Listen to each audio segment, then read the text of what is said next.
Práve som si bol po tento suction cup. OK, takže táto prísavka umožňuje to, že si môžete jednoducho túto kameru prisať hlavne na exteriér auta, na čo sa najviac teším. Na hociaké vlastne sklá. Pricucne sa? Ne. A tu? Tu hej. Malo by to držať, že extrémne bomby. OK. Ja by som teraz vyskúšal túto kamerku hodiť na túto prísavku niekde tam do toho rohu. Dneska teda bežíme už na NDčku, na iLogu a budem sa trošku hrať s farbami. S týmito prísavkami mám skúsenosti, keď sme napríklad natáčali klipy a potrebovali sme umiestniť kameru na auto. Ale väčšinou to bola nejaká sada, kde boli tie prísavky 3, ale samozrejme sme tam dávali ťažší objektív, ťažšiu kameru. A v tomto prípade, keďže sa jedná iba o túto lunu, tak v podstate jedna prísavka úplne stačí, mala by mať 60 kg nosnosť.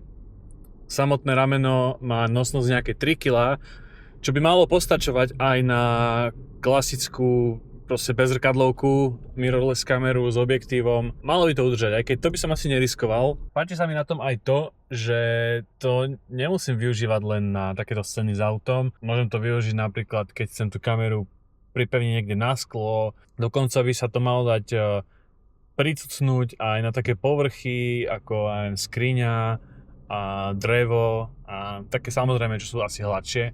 Nie je úplne nejaký drsný povrch, ktorý samozrejme by tam ten vzduch unikal z tej prísavky. Zároveň teda stále testujem aj túto lunu. Je to také, že druhé točenie s ňou. Chcel by som skúsiť aj nejaké také reelsko, vyskúšať, ako tá kamera točí v tom trikačku, ktoré je vertikálne, keďže v vertikálnom formáte, a teda reelskovom formáte, to točí len v 3K. Neviem, prečo to ten senzor takto kropuje. Ešte lepšie by bolo, keby sa tá kamera dokázala že otočiť, ako to je v niektorých dronoch. Myslím, že v tých miničkách, to je miničko 5K a podobne. Myslím, že tam sa tá kamera normálne dokáže otočiť. Funguje to, myslím, že dosť dobre. Tam vlastne, keď máte 4K a otočí sa vertikál, tak stále je 4K. Nestráca to nič. Neviem síce, ako je robený ten gimbal, ako to stabilizuje, ale zatiaľ akože nepoznám nikoho, kto by sa na to sťažoval. A tu na to vlastne robí ten výrez 3K-čkový. Malo by to byť OK, keďže väčšina videí na sociálne siete býva aj tak v Full HDčku, čiže malo by to stačiť. Neviem presne, ako moc to bude orezané, ako moc sa s tým bude dať pracovať. Všetko vyskúšame, všetko s touto kamerkou vyskúšame. Ešte tam máme filmové profily, ktoré chcem vyskúšať. Už som sa s tým trošku hral, dá sa tam nastavovať tá intenzita, low, medium a high. Vlastne nastavujeme tam iba tú intenzitu toho filtra, že akým spôsobom to až ovplyvní celkovo ten obraz. Iné, čo mi vadí, že ten filter tam proste ostane, že nedá sa už dať preč. Proste je tam bakenutý, neviem ako sa to povie po slovensky, ale baked in proste, je tam zapečený. Je tam zapečený ten profil a už s ním musíme len pracovať. Čo sa týka prísavky, tak tá sa ani že nepohla, drží to že mega dobre. Samozrejme je to stále dnuka, čiže keď mi to padne, tak mi to padne do auta, nepadne to vonku. Je to KF Concept značka.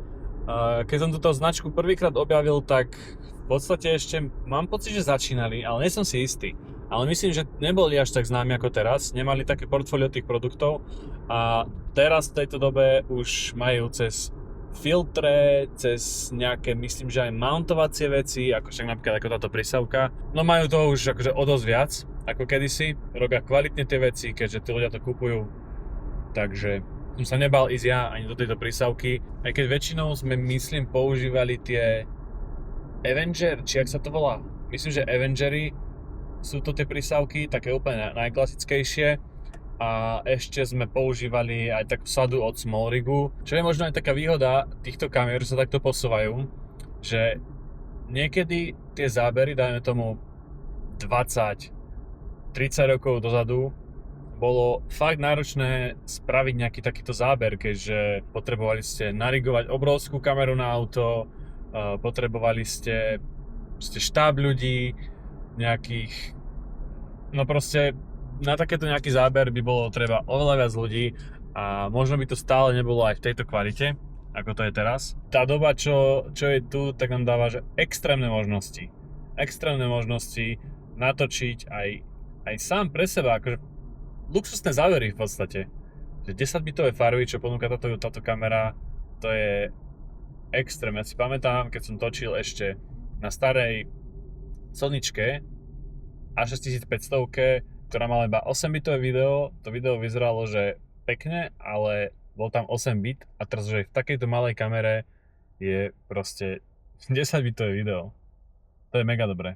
Nemôžem sa skúsiť trošku zoomnúť. Tento ovládač je mega!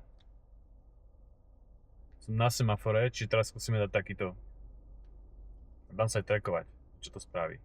OK, takže teraz som nastavil to trackovanie na seba.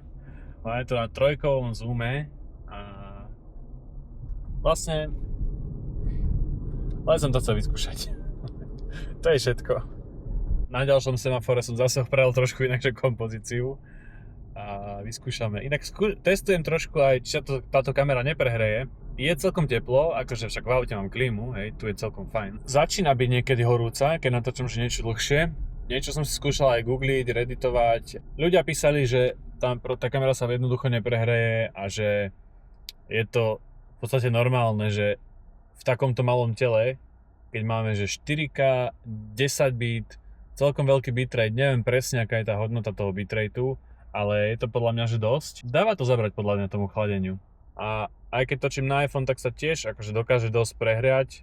Minimálne keď som skúšal na nejakých výletoch natáčať nejaké zábery, tak vedel sa dosť rýchlo prehriať a vedel sa dosť rýchlo aj vybiť. Najlepšia vec na tejto kamere je fakt tento ovládač, že nemusím sa tej kamery jednoducho ani dotýkať a proste točí, to je mega. Za túto cestu, nejakých 20 minút približne, som mal spustené nahrávanie nejakých 15-16 minút, dajme tomu. A na tomto ovládači sa minulo asi 45% baterky.